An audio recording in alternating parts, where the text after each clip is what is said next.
Nosotros no podemos permitir que nada en una revolución se convierta simplemente en una estadística, se convierta simplemente en un número.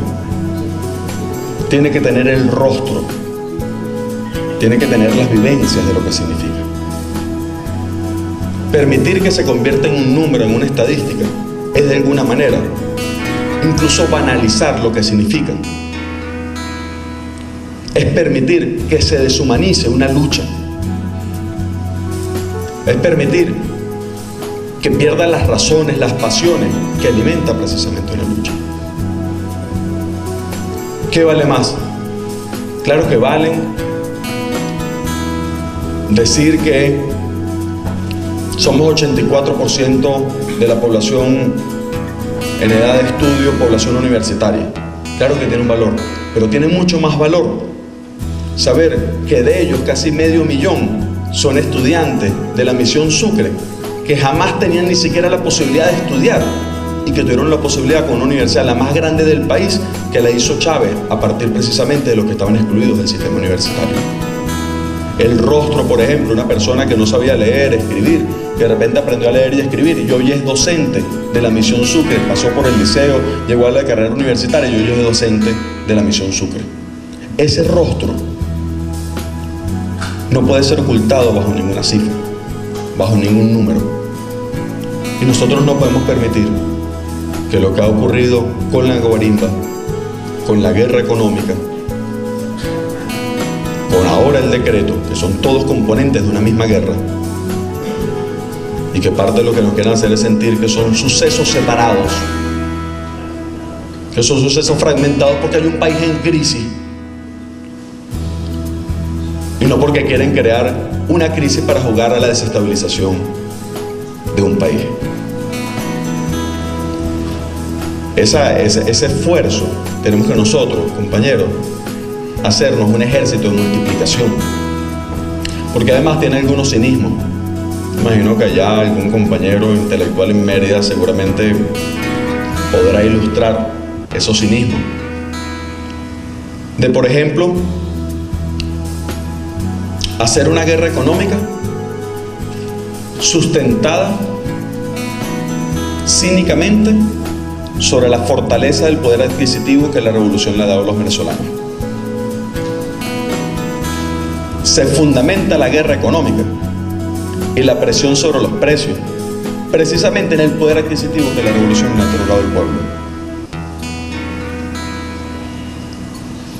Lo que ocurrió con la guarimba, lo que ha ocurrido con la guarimba, y ahí los compañeros, el esfuerzo de otra mirada sobre el tema de los derechos humanos, es cínicamente una especie de emboscada que se tiró sobre un pueblo. ¿Cómo era la emboscada? Yo agarro y primero, el 14 de abril, recordemos, estamos próximos a cumplir 2 años. Se hizo campaña electoral disfrazado de misiones, ¿o no? Una gente por ahí. Cuando la contienda electoral contra el comandante Chávez, bueno, le faltaba era ponerse la bobina, disfrazados de chavismo. Después, contra el presidente Maduro, la campaña fue sobre las elecciones. Se pusieron iracundos con el resultado electoral y ellos mismos salieron a quemar esa noche las misiones. Pero ¿qué había detrás de eso? ¿Qué fue lo que ocurrió durante todo el 2012, el 2013, 2014, durante el 2015? ¿Cuál es el elemento fundamental? La provocación a un pueblo. La constante, provocar a un pueblo. Yo agarro, teclemos las misiones. Tenía un efecto concreto, eso, aparte de buscar una batalla sobre la moral, tiene un efecto concreto más allá de la provocación. Lo que tú narras de Mérida, lo que podemos narrar de Táchira, lo que pueden narrar todos los compañeros con detalle absoluto del tema de la guarimba.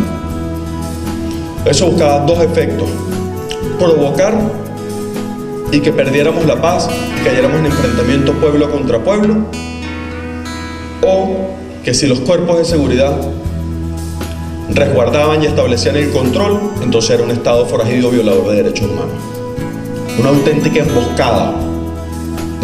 emboscada contra un país.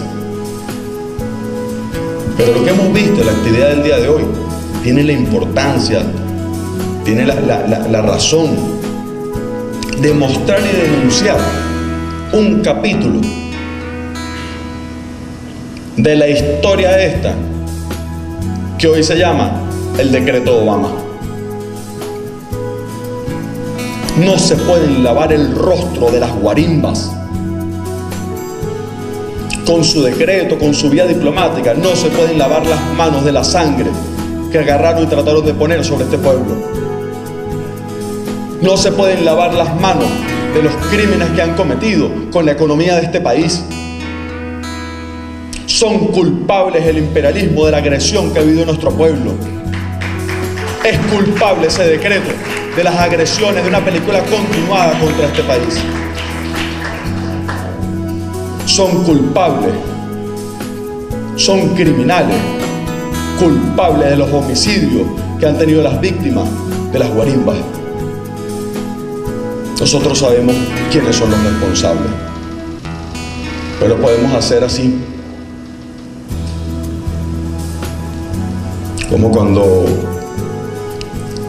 tú que nombrabas a Fidel,